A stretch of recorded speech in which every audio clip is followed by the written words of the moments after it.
ప్రియులారా, ప్రార్థన చేసుకుందాం. మహోన్నతుడా, పరిశుద్ధుడా, మీకు వందనాలు, స్తోత్రాలు. ప్రాతకాల ఆరాధన ద్వారా నిన్ను గణపరుస్తున్న ప్రతి కుటుంబాన్ని ఆశీర్వదించి నైనా ప్రతి ఒక్కరితో మీరు మాట్లాడి మీరు మహిమ పొందండి. యేసు ప్రభు వారి దివ్య నామమున వేడుకొనుచున్నాము తండ్రి, ఆమేన్.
ప్రియులారా, ప్రభు పేరిట మీకు శుభాలు. జన్మదినాలు, వివాహ దినాలు జరుపుకుంటున్న కుటుంబాలకు యేసుక్రీస్తు ప్రభు పరిశుద్ధ నామమున పండు friends and sisters YouTube channel ద్వారా మీకు శుభాకాంక్షలు తెలియచేస్తూ మీ కొరకు ప్రార్థన చేస్తూ ఉన్నా. దేవుడు మిమ్మలను దీవించునుగాక. మంచిదండి, మీరంతా క్షేమంగా ఉన్నారు కదా. దేవునికి వందనాలు చెల్లిందాం. ఈ ప్రాతకాల ఆరాధన కొరకు ఏర్పాటు చేయబడిన పరిశుద్ధ లేఖన భాగాలు కలిసి చదువుకుందాం. అందరము కూడా పరిశుద్ధ గ్రంథాన్ని తెరచి మత్తయి సువార్త 5వ అధ్యాయం 10వ వచనాన్ని మనం కలిసి చదువుకుందాం. 10వ వచనము: నీతి నిమిత్తము హింసింపబడు వారు ధన్యులు, పరలోక రాజ్యము వారిది. చెప్పుకుందామండి. నీతి నిమిత్తము హింసింపబడు వారు ధన్యులు, పరలోక రాజ్యము వారిది. ఈ దినము మనము దేవుని యొక్క వాక్యాన్ని 2వ భాగాన్ని ధ్యానం చేస్తున్నాం. ప్రియమైన దేవుని యొక్క బిడ్డలారా, నిన్న మనం జ్ఞాపకం చేసుకున్న వాక్యములో ఎవరైతే దేవునికి విరుద్ధముగా జీవించి అపవాది క్రియలకు లోనై ఎవరు లోక సంబంధంగా జీవిస్తూ వారు హింసించబడుచున్నారో వారి కొరకు మాట్లాడతలేదు. కానీ దేవుని యొక్క వాక్యము దేవుని కొరకు ఎవరైతే నీతి న్యాయాలు కొరకు, యథార్థత కొరకు, భక్తి కొరకు ఎవరు శ్రమ పడుతున్నారో వారి కొరకు దేవుని వాక్యం అంటుంది, అటువంటి వారు ధన్యులు, పరలోక రాజ్యము వారిది అని ప్రభు యొక్క వాక్యము మాట్లాడుతుంది. ప్రియులారా 33వ సంకీర్తన 5వ వచనములో ఆయన అనగా దేవుడు నీతిని న్యాయమును ప్రేమించుచున్నాడు. మానవ జీవితానికి దేవుని జీవితానికి ఎంత వ్యత్యాసం ఉందో చూడండి. మానవుడు లోకాన్ని ప్రేమిస్తాడు, పాపాన్ని ప్రేమిస్తాడు. కానీ దేవుడు మనం చూస్తూ ఉంటున్నప్పుడు ఆయన నీతిని, న్యాయమును మాత్రమే ప్రేమిస్తూ ఉంటాడు. మరి ఆయన బిడ్డలముగా ఉన్నటువంటి మనము వేటిని ప్రేమించాలి? దేవుని యొక్క వాక్యము ఈ ఉదయకాలము ఒక ప్రశ్న మనకు వేస్తూ దేవుని యొక్క వాక్యము జవాబు ఇస్తూ ఉంటున్నది ఏమని అని ఆలోచన చేస్తూ ఉంటున్నప్పుడు, నీతి నిమిత్తము దేవుని కొరకు కష్టాలు వచ్చినా, నష్టాలు వచ్చినా, శ్రమ వచ్చినా, ఈతి బాధలు కలిగిన మనము వాటిని ఎదుర్కొనటానికి సిద్ధపడి ఉండాలి. అప్పుడే మనము ధన్యరము, అప్పుడే పరలోక రాజ్యము మనది. పరిశుద్ధ గ్రంథములో కానీ, చరిత్రలో కానీ అనేక మంది క్రీస్తు ప్రభువు కొరకు, క్రీస్తు ప్రభువుని ప్రకటిస్తూ, క్రీస్తు ప్రభువుని వెంబడిస్తూ ఎంతోమంది లోకములో శ్రమ అనుభవించారు. వారు తమ ఫలము పొందారు అని జ్ఞాపకం చేసుకుందాం. భక్తుడు సాధు సుందర్ సింగ్ గారు ఆయన ఒక పల్లెలో పరిచర్య చేస్తూ ఉంటున్నప్పుడు ఆ గ్రామస్తులు కొట్టి చనిపోయాడని కాలుకి తాడేసి ఊరు చివరకు లాగివేసి విడిచిపెట్టారు. ఆ రాత్రి వర్షం వస్తూ ఉంటున్నప్పుడు ఆ ఊరి అవతల ఒక పూరిపాక ఉంటే ఆ పూరిపాకలో తల దాచుకుంటానికి ఆ రాత్రి అంతా అక్కడ గడిపి మరలి ఉదయమే ఎక్కడైతే కొట్టారో ఆ ప్రజల మధ్యకు, ఏ ఊరిలో అయితే చంపటానికి ప్రయత్నం చేశారో ఆ ఊరి మధ్యకు, ఆ ప్రజల మధ్యకు మరలా వెళ్ళి క్రీస్తు ప్రభు యొక్క సువార్తను ప్రకటించినటువంటి భక్తుడు.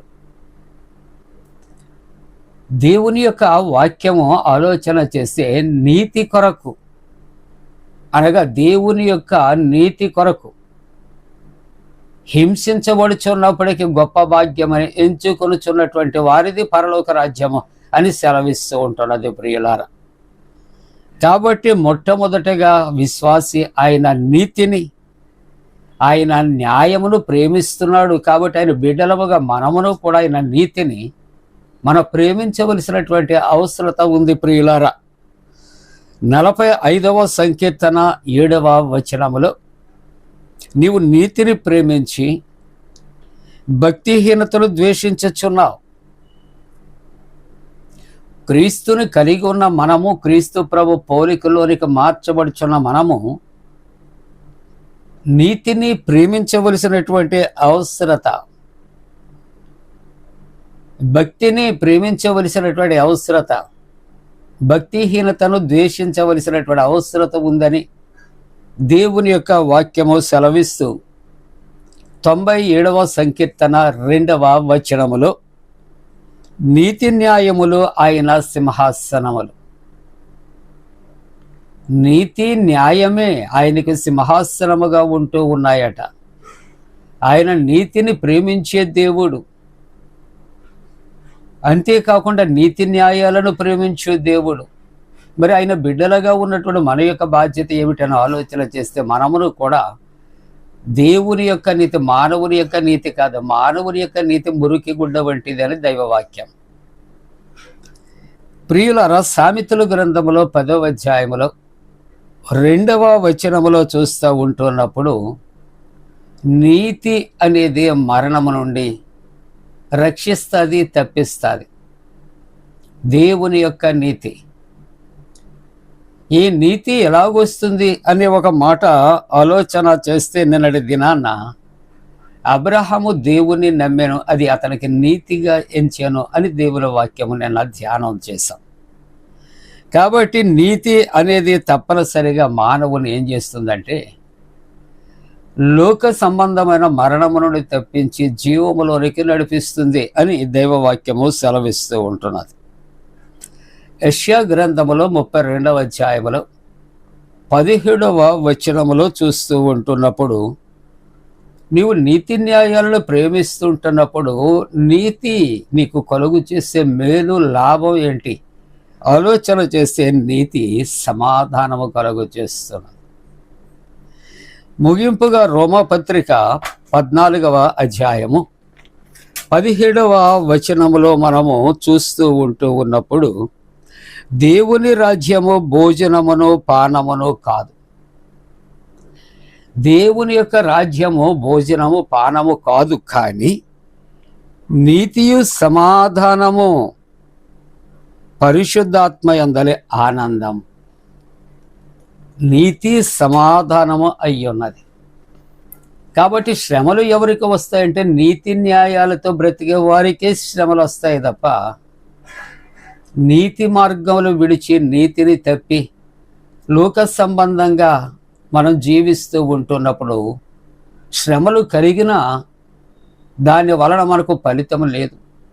ఎవరైతే క్రీస్తు ప్రభువు కొరకు, ఆయన పరిచర్య కొరకు, ఆయన మార్గాలు బోధిస్తూ ఉంటున్నప్పుడు, ఆయన వెంబడిస్తూ ఉంటున్నప్పుడు, ఆయన కలిగినప్పుడు, శ్రమలు కలిగి ఆ శ్రమల వలన హింసించబడుచున్నప్పుడు, ఆ హింసలు మనం భరించగలిగితే